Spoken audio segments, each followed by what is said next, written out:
Zee 24 तास एक पाऊल पुढे। उत्तर काशी मध्यपुरामध्ये पिंपरी चिंचवड मधले 91 भाविकही अडकलेत।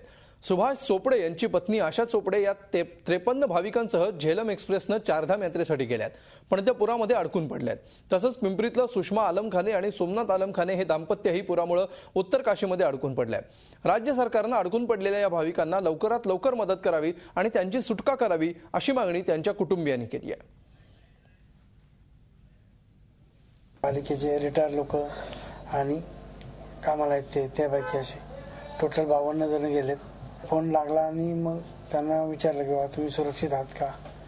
ते म्हणे सुरक्षित आता तर आम्ही आहोत, जेवायचे हाल बिलेत म्हणजे आता तिथल्या प्रशासनाने तशी काहीच तयार नाही।